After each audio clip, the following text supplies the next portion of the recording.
Our sponsor for this hour is GiGi's Playhouse. GiGi's Playhouse is a network of Down syndrome achievement centers that span across 62 locations nationwide and Mexico, serving 100% free therapeutic, educational, social, and career programs for people with Down syndrome of all ages. From prenatal diagnosis to career skills, GiGi's Playhouse makes a lifetime commitment to any family that walks through their doors. Thank you, GiGi's Playhouse, for your support of DSDN.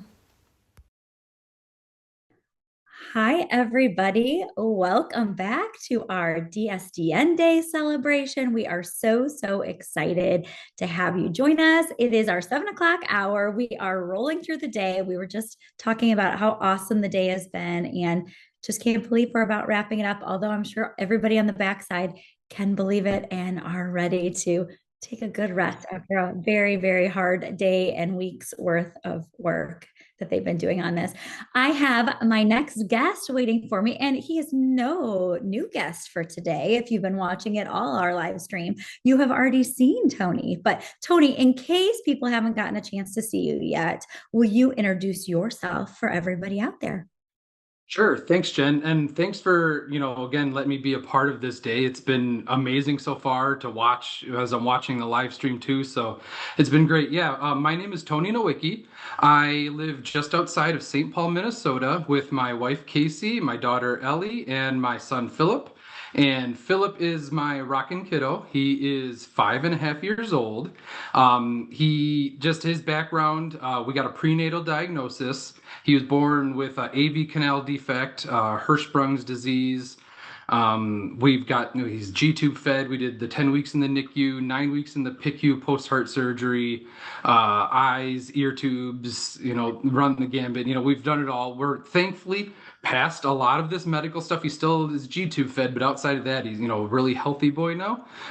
We're on behavioral stuff now at 5.5, right? So it's getting ready for kindergarten and stuff like that. So that's my why. As far as my relationship to DSDN, I am on the board of directors. I've been doing that for 2 years now, and I serve on the finance committee, trying to make sure that we're hitting all of our goals and that we're able to sustain the level of fiscal responsibility so that this organization's here in 5 and 10 years from now. Oh my gosh, that sustainability part, I mean, has just been huge to us. We've reflected on that a lot today. Just we can't believe how much it's grown because of people like you that keep coming alongside and working to help power or pay it forward to new parents. So we're so grateful for you for all you do.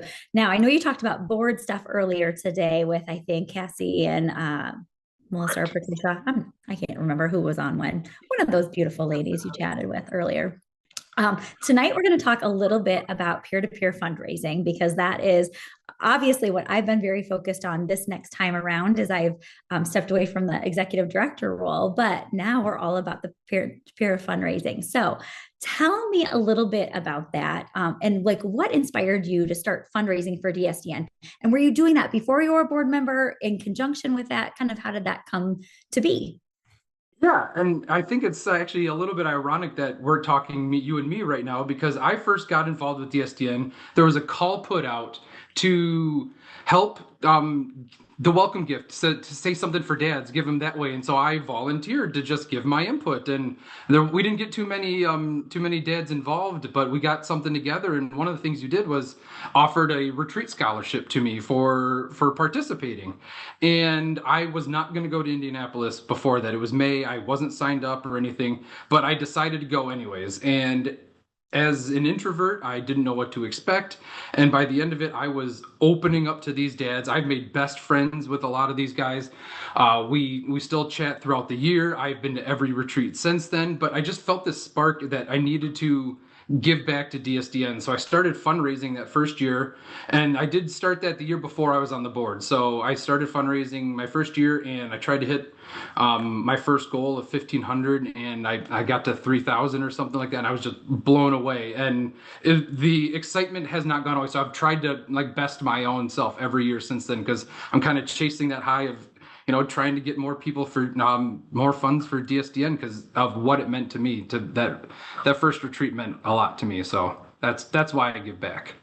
Oh, I love that. So definitely your driving factor to get there, get with those guys, which we all, I mean, we all believe in this mission piece so much, and we know how powerful and important that can be to be around people who get it for a few days and just understand. And we hear moms saying that all the time, like it's just their time to kind of breathe and relax because they're with people that is a At safe least. space, and they get it. And sometimes it's our only break, and so if you can fundraise to get there too, like even better, which is why we love to do that. So I just love that. What did it feel like? You were just talking about you were surprised how much money you were able to raise. What did that feel like to have your community and your network of family and friends and colleagues or whoever that was? What was that like? How did that feel for you as a fundraiser? I was scared. Like I said, I'm an introvert by nature. I'm not one to put my private life out there a lot, and I went and just asked for help from people. I have a very large network through my fraternity that I was in, and I put an email out there, and it was not just a hey, send me money, but I kind of opened up a little bit, and the amount and response I've gotten back, over 50 donors I have this time alone. Most of them are from my fraternity members. Just they're just guys I've never met before, but were in the organization decades before me, donating because they just believed in it. And the amount of people I've had reach out to me personally saying thanking me for opening up, and then they're not willing to share their story yet, but they still want to tell someone, so they open up to me because I did that. And so like that has been just it's just been outstanding to just more rewarding than just financial, just to build those relationships has been great. That outpouring of community support, you just never know who's going to open up to you until you are willing to open up first.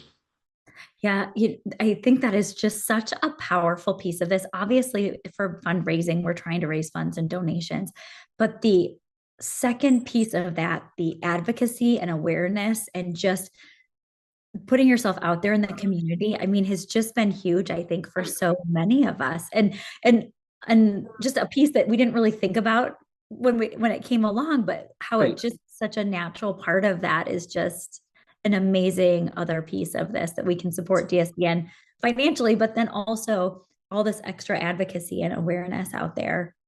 Yeah, it almost feels a little selfish because like I'm doing this almost for me because like the good feeling that I'm getting raising this money for DSDN. Obviously, it's all going for a great cause, but I'm getting more out of it than just the donations too.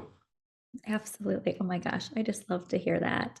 Do you have any tips for somebody who's thinking about, starting out to be a peer-to-peer fundraiser? We've done this every year since I can't remember when we came up with this concept. It was maybe like 2016, and the whole concept was that we would be able to help support people to offset costs to attend the retreats because we know it's expensive. It's hard to be away from your families, and the time and the money and spend that just on ourselves as parents can be really hard. So building that program has been really big for us this year. We've got almost 300 people signed up to fundraise.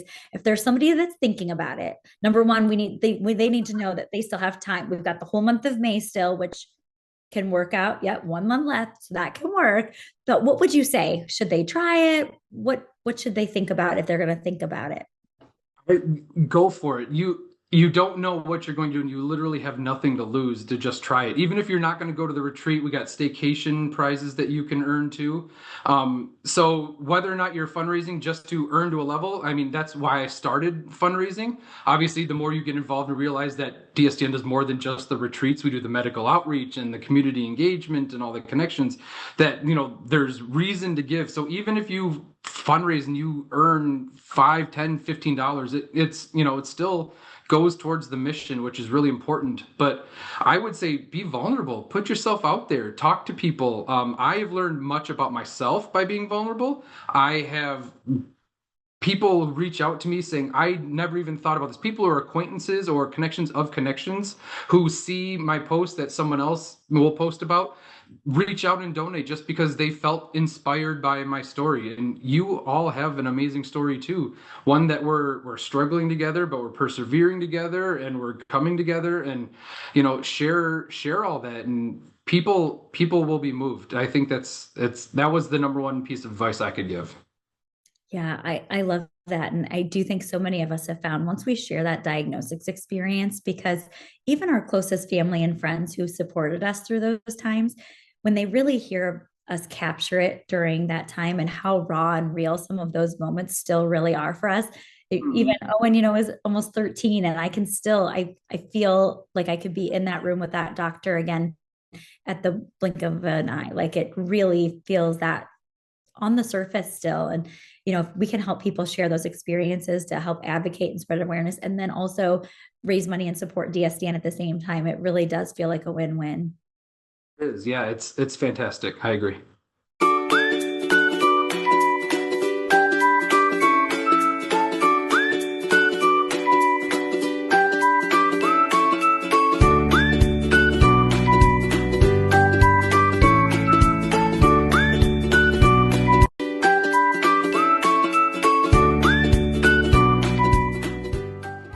Happy DSDN Day, everybody. I'm Jen Jacob, one of the DSDN co-founders and the current peer-to-peer fundraising director. And I just want to give a huge thank you to our peer-to-peer fundraising team. Those folks have been helping DSDN, several of them, for so many years. And I appreciate all their help, encouraging and supporting fundraisers this year, answering questions in the app, helping host Zoom calls to really answer questions and provide ideas and support. And they just really have been doing such an amazing job. Huge shout out to our whole team. That's Erica, Amira, Sarah, Maggie, Janess, Laura, Jill, Katie, Dan, and Harmon. I appreciate you guys so much. I could not do it without you. Thank you.